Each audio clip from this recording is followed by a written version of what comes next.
अब uncle light चले जाने का फ़ायदा उठाकर मेरे पीछे खड़े हो गए थे और अब उन्होंने मेरे साथ यह सब गंदी हरकतें करना शुरू कर दिया था, जिसकी वजह से मुझे बहुत गुस्सा आ रहा था। लेकिन मैं उनसे क्या कह सकती थी, क्योंकि मैं बहुत मजबूर थी और इसलिए मैं अब थोड़ा सा आगे की तरफ सरक गई, जिसकी वजह से हम दोनों के बीच में थोड़ी सी दूरी बन गई थी। लेकिन वो मुझे मज़ा भी। हेलो दोस्तों, मेरा नाम पूजा है और मेरी उम्र 24 साल है और मैं पंजाब की रहने वाली हूँ। मेरे घर में पापा, मम्मी और एक मेरी छोटी बहन जिसका नाम अन्नू है और उसकी उम्र 22 साल है। मेरा एक छोटा भाई भी है जिसका नाम विक्की है और उसकी उम्र 20 साल है। मैं मेरे घर में सबसे बड़ी हूँ और कुछ सालों पहले अपनी पढ़ाई भी पूरी कर चुकी हूँ। दोस्तों, मेरा रंग बहुत गोरा, एकदम दूध जैसा सफ़ेद और मेरा फिगर का आकार 36, 26, 34 है। मैं दिखने में बहुत सुंदर हूँ और अब मैं अपने कॉलेज में थी तब मुझे मेरे साथ बहुत सारे लड़के लाइन मारा करते थे, लेकिन मैं कभी भी उनके झांसे में नहीं आती थी। और वैसे मेरे वहाँ पर बहुत सारे पक्के दोस्त भी थे और उनकी नज़रें हमेशा मुझ पर टिकी रहती थी। वो हमेशा मेरे गदराए बदन पर घूरते रहते थे। और दोस्तों, मैंने यहीं के एक बहुत अच्छे कॉलेज से अपनी इंजीनियरिंग तक की पढ़ाई पूरी की और मैं अपनी पढ़ाई में बहुत ही अच्छी थी। दोस्तों, मैं अब आप सभी लोगों का ज़्यादा समय ख़राब ना करते हुए सीधे अपनी आज की सच्ची कहानी पर आती हूँ और पापा सभी चाहने वालों को पूरे विस्तार से अपनी वो घटना सुनाती हूँ जिसने मेरा पूरा जीवन ही बदल दिया। वो मेरा पहला अनुभव यादगार बन गया। दोस्तों, यह घटना पिछले साल की है, जब मैंने 1 साल दिल्ली में रहकर ट्रेनिंग की थी। तब यह घटना मेरे साथ घटित हुई, जिसको मैं आज भी नहीं भुला सकती। वो समय आज बहुत अच्छी तरह से याद है और मैंने उसका पूरा मज़ा लिया। आज मैं उसको आप लोगों को बताने जा रही हूँ और मुझे पूरी उम्मीद है कि ये आप सभी लोगों को वो मज़ा ज़रूर देगी। दोस्तों, मैंने दिल्ली में किराए पर एक रूम ले लिया था और मैं उस समय फरीदाबाद में रहती थी। मैं पहले दिन अपनी ट्रेनिंग पर चली गई और मुझे वहाँ पर जाने के बाद पता चला कि मुझे अमित नाम के एक अंकल से मिलने उन्हें पूरी रिपोर्ट देने को बोला गया, इसलिए मैं उनके पास चली गई। दोस्तों, मैंने उस समय सफ़ेद रंग का टॉप जीन्स पहनी हुई थी। मैं उन कपड़ों में बहुत सुंदर दिखाई दे रही थी और फिर मैं जैसे ही उनके केबिन के दरवाजे पर पहुंची तो मैंने थोड़ा सा दरवाज़ा खोलकर अंदर जाकर उनसे आवाज़ देकर पूछा कि सर, क्या मैं अंदर आ सकती हूँ? तो उन्होंने मेरी तरफ अपनी नज़र उठाकर बोला कि हाँ, आप अंदर आ जाओ। और फिर मैं उनके कहते ही तुरंत अंदर चली गई और अब उन्होंने मुझे करीब 5 मिनट तक ऊपर से नीचे तक लगातार घूर कर देखा। वो मुझे ऊपर से नीचे तक लगातार अपनी आँख अपनी खा जाने वाली नज़र से देखते रहे और उनका ऐसे देखने का तरीका बहुत अजीब सा लगा। मैंने अपनी नज़र शर्म से नीचे झुका ली थी और फिर कुछ देर बाद वो मुझे देखकर मुस्कुराने लगे और अब उन्होंने मुझसे पूछा, क्या काम है? सर, मैं यहाँ पर ट्रेनिंग के लिए आई हूँ और मुझे बताया गया है कि मैं सबसे पहले आपसे ही मिलूँ। अंकल, ओ, तुम्हारा यह बहुत अच्छा विचार है। ठीक है, चलो अब तुम बैठ जाओ और तुम मेरे साथ रहोगी तो मुझे भी मेरे काम में मदद मिल जाएगी। हाँ सर, आप भी जो काम मुझसे बोलेंगे मैं वो भी करूँगी। आपको कभी किसी काम के लिए मना नहीं करूँगी। अंकल शरारती हंसी हंसते हुए बोले, क्या तुम कुछ भी करने के लिए तैयार हो? दोस्तों, मुझे उनका मुझसे यह बात पूछने का तरीका और उनके चेहरे की वो हंसी बहुत अजीब लग रही थी। शायद मैंने भी उनसे ना समझते हुए उनको ऐसा जवाब दे दिया जिसका मतलब उन्होंने गलत निकाल लिया था और उसी बात को सोचकर वो मुझसे ये सब बोलने लगे थे। हाँ, आप जो भी काम बोलेंगे वो सब। अंकल, हाँ ठीक है, अब तुम मुझे ये बताओ कि तुम्हारा नाम क्या है? सर, मेरा नाम प्रिया है। अंकल, ठीक है जो मैडम पूजा जी, अब आप मुझे बताइए कि आपकी क्या रुचि है? सर जी, मुझे घूमना फिरना और गेम खेलना बहुत अच्छा लगता है।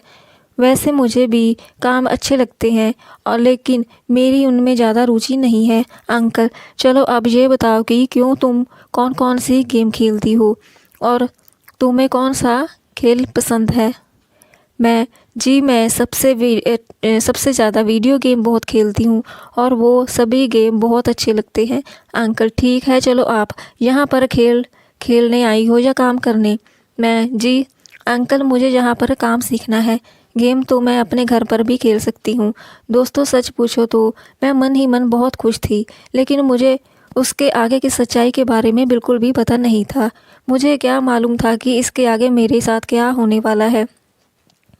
वो मुझसे दो मतलब की बातें करते लगे, लेकिन मैं नादान ना समझ सकी, बातों का साफ साफ मतलब ना समझ सकी और मैं धीरे धीरे उनके जाल में फंसती चली गई। अंकल, चलो फिर हमारा काम करते हैं और तुम मेरे साथ रहोगी तो तुमको सभी कामों में एकदम अनुभवी बना दूंगा। लेकिन जब तुम मेरा कहना मानोगी, मेरे कहने पर चलोगी, मेरे साथ हर काम करोगी, किसी भी काम के लिए मना नहीं करोगी, तब जाकर तुम्हें कुछ सीखने को मिलेगा और तुम एक अनुभवी बनोगी। दोस्तों, उसके बाद अंकल ने मुझे काम के बारे में बताया, लेकिन वो हर बार मुझे ही देखे जा रहे थे।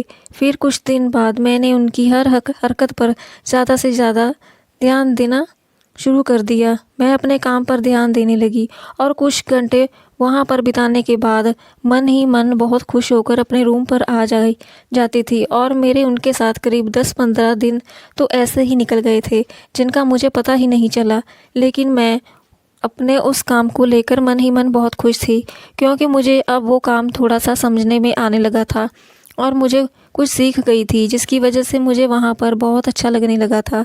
फिर एक दिन मेरी छुट्टी थी, इसलिए मैं एक मॉल में चली गई, क्योंकि मुझे कुछ सामान लेना था और उस दिन मैंने लाल कलर का बिल्कुल टाइट टॉप और छोटी स्कर्ट पहनी हुई थी और मेरी उस छोटी स्कर्ट में मेरे गोरे चिकने पैर और सुंदर आकर्षक दिखाई दे रहे थे, जिनको देखकर हर कोई मेरी तरफ आकर्षित हो रहा था और वहाँ पर सभी नज़र मुझ पर ही टिकी हुई थी, जिसकी वजह से हर कोई मुझे पलट कर देख रहा था।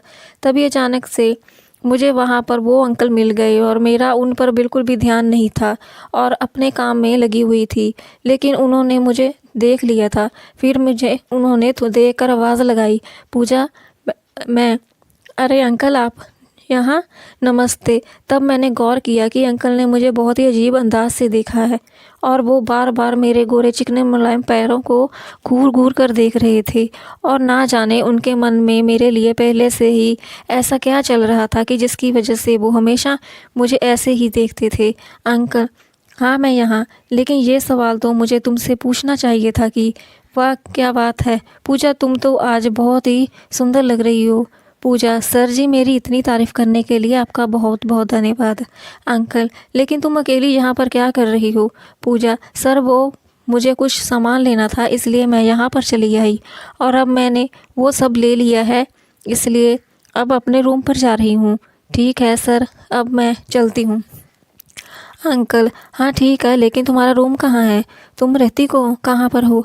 पूजा जी, मेरा रूम फरीदाबाद में है और मैं वहाँ पर किराए से एक कमरा लेकर रहती हूँ। अंकल, अरे वाह, मैं भी वहीं पर रहता हूँ, चलो मैं तुमको तुम्हारे कमरे तक छोड़ देता हूँ, तुम चलो मेरे साथ। पूजा, ओ सर, आपका बहुत बहुत धन्यवाद, आप मेरे बारे में कितना सोचते हैं। और फिर हम दोनों वहाँ से अंकल की कार में बैठकर निकल गए और कुछ देर बाद मैंने देखा कि अंकल की आंखों में अब भी मेरे पैर गोरे पर रही थी और वो किसी बहाने से मेरे हाथ को छू रहे थे। उनका ध्यान गाड़ी चलाने पर कम, लेकिन मुझे घूर घूर कर देखने में ज़्यादा था, इसलिए उनके ऐसे देखने की वजह से मुझे बहुत शर्म आ रही थी, क्योंकि ये सब मेरे साथ पहली बार हो रहा था। वो बहुत शरारती हंसी हंस रहे थे। तभी कुछ देर बाद अंकल मुझसे बोले कि पूजा, क्या मैं तुमसे एक बात कहूँ? तुम्हें मेरी बात का बुरा तो नहीं लगेगा? तब मैंने कहा कि हाँ बोलिए। और तब अंकल ने मुझसे कहा कि तुम्हारे यहाँ पर तुम्हारे ये पैर बहुत गोरे और सुंदर आकर्षक हैं। फिर मैंने उनसे बोला कि सर, मेरी इतनी तारीफ़ करने के लिए आपका बहुत बहुत धन्यवाद। और फिर हम दोनों बातें करते करते मेरे रूम तक पहुंच गए थे, लेकिन उनका मुझे देखना अभी भी बंद नहीं हुआ था। पूजा, सर जी, आप मेरे साथ चलिए ना, चाय पीकर चलना। और आप आपका ज़्यादा समय ख़राब नहीं करूँगी। अंकल, हाँ चलो ठीक है, पूछने के लिए धन्यवाद। दोस्तों, मेरा रूम तीसरी मंजिल पर था, इसलिए हमने लिफ्ट ली और जैसे ही हम दूसरी मंजिल पर पहुँचे थे तो अचानक से लाइट चली गई और मैं बहुत डर गई थी। पूजा, ओ भगवान, लाइट चली गई, अब क्या होगा? अंकल, डरने की कोई बात नहीं है, अभी आ जाएगी। और तुम इतना क्यों डर रही हो? मैं हूँ ना तुम्हारे साथ। पूजा, हाँ सर, ठीक है। अब अंकल लाइट चले जाने का फ़ायदा उठाकर मेरे पीछे आकर खड़े हो गए और अब उन्होंने मेरे साथ यह सब गंदी हरकतें करना शुरू कर दिया था, जिसकी वजह से मुझे बहुत गुस्सा आ रहा था। लेकिन मैं उनसे कह क्या सकती थी, क्योंकि मैं बहुत मजबूर थी और इसलिए मैं अब थोड़ा सा आगे की तरफ सरक गई, जिसकी वजह से हम दोनों के बीच में थोड़ी सी दूरी बन गई थी। लेकिन मुझे मज़ा भी दे रहे थे। अब मैं उनके साथ साथ मज़ा लेने लगी थी। फिर करीब 5 मिनट ये सब होने के बाद लाइट आ गई और पूजा, ओ भगवान का शुक्र है कि लाइट आ गई। अब अंकल ने एकदम से पीछे हट गए। अंकल, हाँ जो भी हुआ ठीक ही हुआ। पूजा, अंकल अभी मुझे कुछ चुभ रहा था, पता नहीं वो ऐसा क्या था, लेकिन मुझे बहुत अजीब लगा। अंकल, सांप होगा। पूजा, हाँ ठीक है, वैसा ही था। फिर हम रूम के अंदर पहुँचे, लेकिन तभी अंकल का फ़ोन बजने लगा और अंकल ने बात करना शुरू कर दिया। फिर उनकी बात ख़त्म होने के बाद उन्होंने मुझसे कहा कि मुझे अब जाना होगा, कुछ ज़रूरी काम है, और मेरे साथ कुछ मिनट ही रुक कर वापस चले गए। फिर उसने अगले दिन में अपने ऑफिस चली गई और आज मैंने सफ़ेद कलर का टॉप जीन्स पहना हुआ था और लंबी स्कर्ट पहनी हुई थी। जब मैं अंकल के कैबिन में पहुंची तो अंकल ने मुझे देखा और मुझे लगातार देखते ही रह गए। मैंने उनसे बोला कि अंकल, आप मुझे ऐसे घूर घूर घूर क्या क्या देख रही हैं, क्या खा जाओगे? फिर मैं अपने काम में लग गई और मैं बहुत मन लगाकर अपना काम करती थी, लेकिन मुझे कुछ समझ में नहीं आ रहा था। इसलिए मैंने अंकल से कहा कि प्लीज़ आप मुझे बता दो, ये मुझे समझ में नहीं आ रहा है। उस समय मैं कंप्यूटर पर पूरी झुककर खड़ी हो गई थी।